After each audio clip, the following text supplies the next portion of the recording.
네, 평창 동계올림픽 참가와 관련해서 남북 실무회담을 하자는 우리 측의 제안에 북한이 하루 만에 답신을 보냈습니다. 북한은 우선 예술단 파견을 위한 실무 접촉을 하자고 역제안해왔습니다. 관련 내용 김주환 정치안보 전문기자와 짚어보겠습니다. 어서 오십시오. 안녕하세요. 네, 북한의 이 예술단 파견을 위한 실무 접촉 모레 15일입니다. 네. 판문점에서 만나기로 제안이 왔습니다. 당초 우리는 어제 평창 동계올림픽 북한 선수단 응원단을 관련해서 실무회담을 하자라고 했는데 오늘 사실상 역제의가 온 거죠. 예술단을 하자. 그러면서도 이제 3명의 대표단 명단을 했는데 우리가 기존에 지난 9일 날 참석했던 천혜성 차관 등 나머지 국무조정실 분석관 한 분이 있고요. 동계올림픽 기획사무차장 한 분이 있는데 이 3분의 명단을 자칫하면 바꿔야 할 상황이 오고 있죠. 그래서 일단은 받아들였는데 우리 정부가 회신은 받았는데 네. 다시 회신하지 않고 있는 현재 상황이죠. 네. 북측에 답신을 못 보냈고 그리고 북측이 먼저 예술단만 논의를 하자고 한 이유가 혹시 어떤 게 있을까요?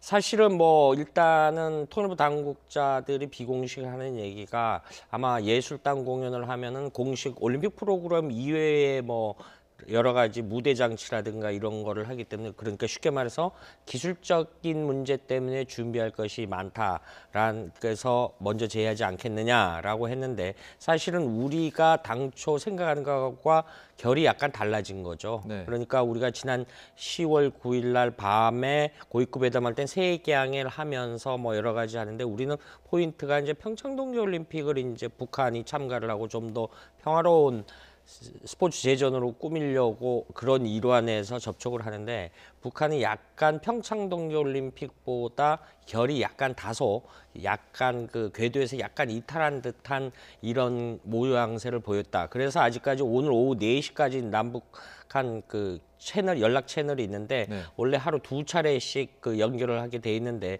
오늘 오후 우리 남측 연락관이 당초 4시보다 근무 연장을 해서 그러니까 지금 이 시각 현재 통일부 등 관계당국에서 회의를 하고 있다 이렇게 보는 게 정확할 것 같습니다. 네, 우리 측으로서도 이 답신을 다시 보내는 거에 대해서 고민이 좀 있을 것 같은데요.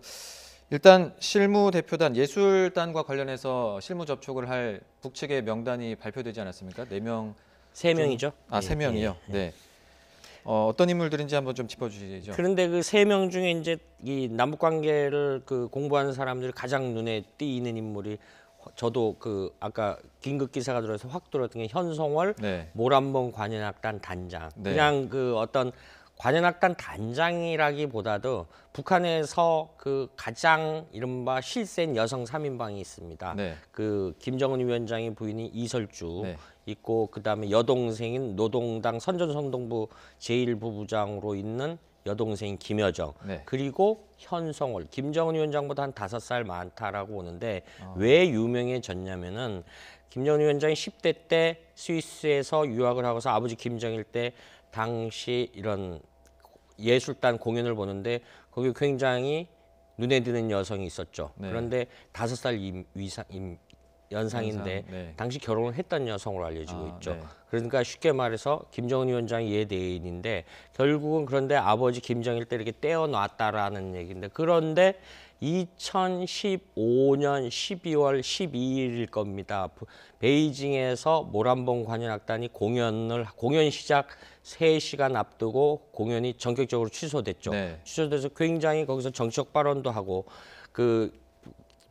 겉으로 직책은 대좌, 인민군 대좌인데 당시 김일성, 김정일의 중국어 통역을 했던 중국 대사관의 김성남 북한의 부상보다 급은 낮은데 굉장히 중국 공안 당국자들의 호통을 축해서 전격적으로 철수해서 당시 전 세계적으로 이렇게 뉴스 메이커가 된 인물이죠. 그런데 더 놀라운 것은 작년 12월 달에 북한이 최고인민회의 대의원대회를 했는데 이게 정치적 노동당에서 서열이 엄청 높아졌어요. 네. 높아졌는데 당 중앙위원 후보위원까지 올라가고 그래서 지금은 인민군 대자급에 해당하고 그다음에 모란봉 관현악단 단장이자 노동당 서기실의 과장. 네. 북한의 노동당 서기실이라는 거는 우리로 말하면 청와대 비서실격에 해당한다라고 보면 되겠는데 어떤 최 100두 열통의 여러 가지 일정을 그러니까 쉽게 말해서 실세 중에 실세. 네. 이래서 제가 설명드린 것이 그 부인 이설주, 여동생 김여중, 그 다음이 현송월이다. 이런 인물이 예술단 실무회담 대표자로 온다 그러니까 네. 우리 당국자들도 오늘 잠시나마 깜짝 놀랄 뉴스가 됐죠. 네. 이 회담 역시 통일각의 세자. 그래서 북한은 15일 날 열자고 했는데 우리 통일부가 이거를 오늘 회의실에서 그래 15일 날 하자라고 응할지 네. 아니면 우리가 준비할 시간이 필요하니까 16일 날 뭐 할지 이런 부분에 대해서는 우리 회신 내용을 정확히 봐야 알 수 있을 것 같습니다. 네. 준비 상황에 따라서 뭐 15일에서 조금 미뤄질 수도 네. 있고 유동적인 상황이 될 수도 있겠네요. 조금 전에 말씀해 주신 것처럼 그 현송월이 모란봉 악단장으로도 또 잘 알려져 있지 네. 않습니까?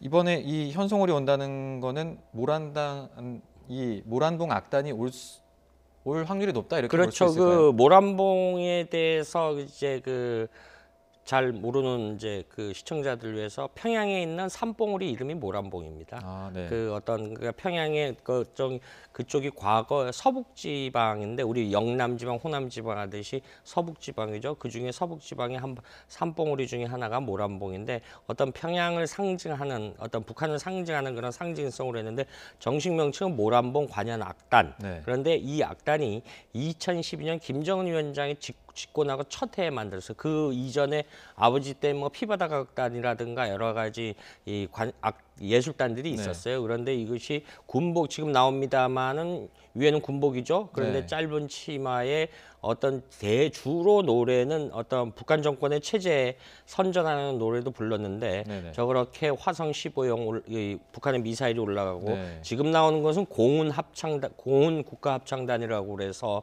북한군 장교들로 이루어진 합창단이죠. 그런데 앞에 주 무대는 지금 이 남성들로 보이죠?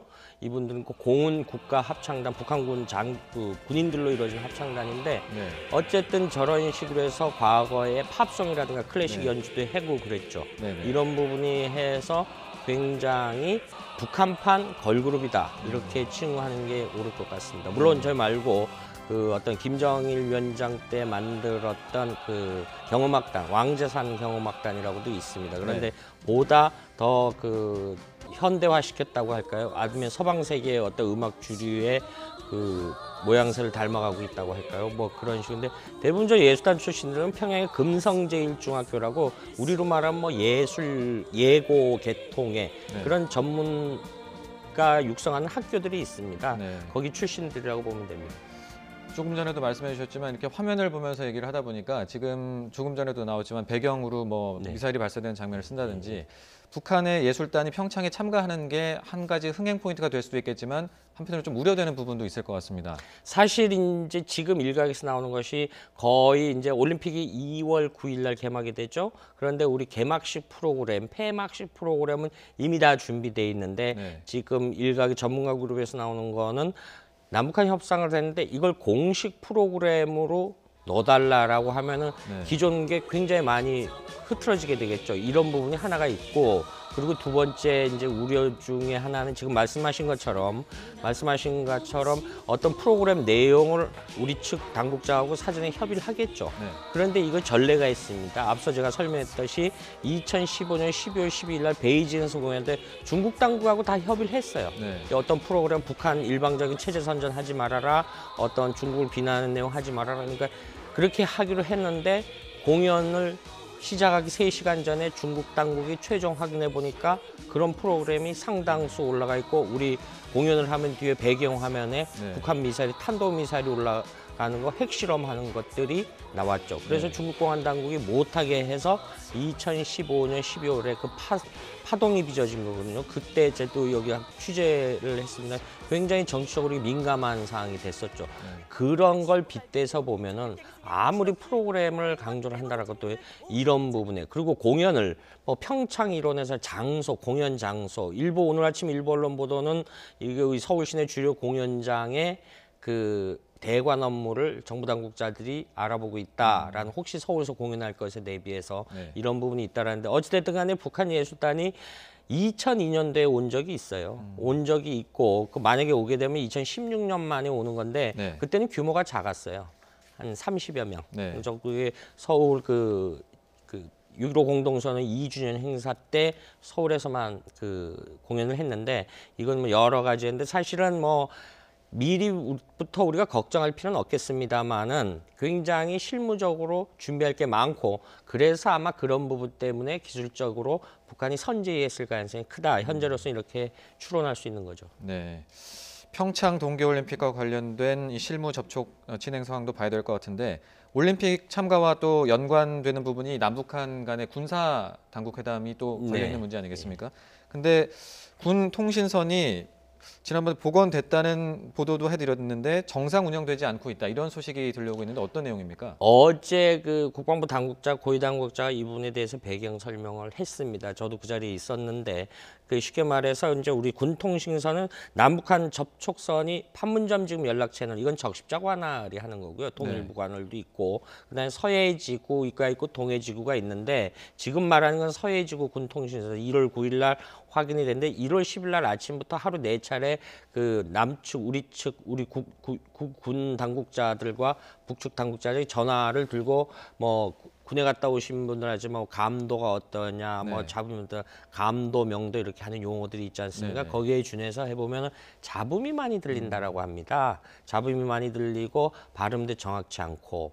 그런데 그거 위에 물론 팩스로 하면 되는데 추후 설명을 드리겠습니다. 팩스선은 광 케이블로 가야 되는데 어디선가 고장이 났는데 어디서 고장 났는지 지금 못 찾고 있고 우리는 경로를 했는데 이게 군사분계선을 지나서 북측으로 가야 되는데 이게 우리 측 도라산 CIQ의 우리 서부전선의 어느 특정 부대의 지하에 요 전화기가 있는데 여기서 북측 연락소까지 북측 군 당국자까지 직선으로 한 6km 된다라고 합니다. 그런데 그중 어디서 부분가 선로가 노후화돼서 이런 현상이 나타나지 않겠냐. 이것이 갖는 의미는 뭐냐면 급한 일이 있을 때 특히 이제 평창 동계올림픽 때 북측 선수단이 육로로 온다거나 이런 거 빨리 협의할 때 지금 잘 안 하는 거죠. 안 될 수 있는 그런 우려 때문에 이 문제가 다 뉴스화되는 거죠.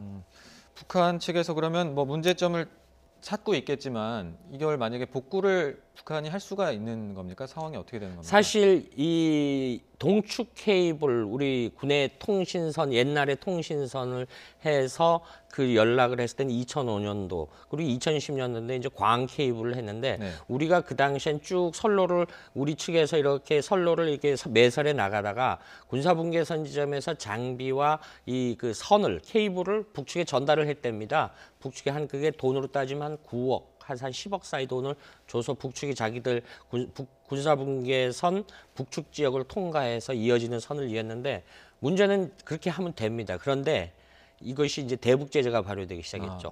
이것이 동 케이블과 광 케이블이 이게 금수 품목입니다. 제재 품목. 그래서 지금 현재 우리 군 당국의 고민이 이로 빨리 정상화 시켜야 되는데 북측이 좀 자기들도 알아보고 있다 기다려달라고 하는데 이 부분에 대해서 그래야만 가장 오해 없는 거는 팩스로 해서 송수신해야 되는데 지금 말씀드린 거는 잡음이 들린다라는 거는 이른바 과거 동 케이블인데 구리라 그러죠. 우리가 과거 전기선.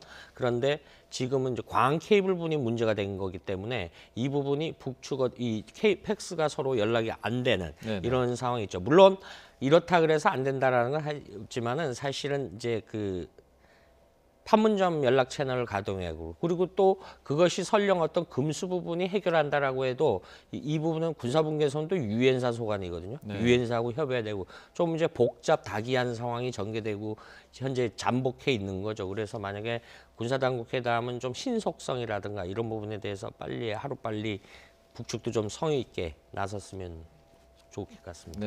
이 남북 간의 긴급 연락 수단으로 군통신선이 상당히 중요한 의미가 있는데 이게 빨리 좀 제대로 쓸 수 있게 복구를 해야 될 것 같습니다. 이 남북 간 관련 내용 김주환 정치안보 전문 기자와 짚어봤습니다. 오늘 말씀 고맙습니다.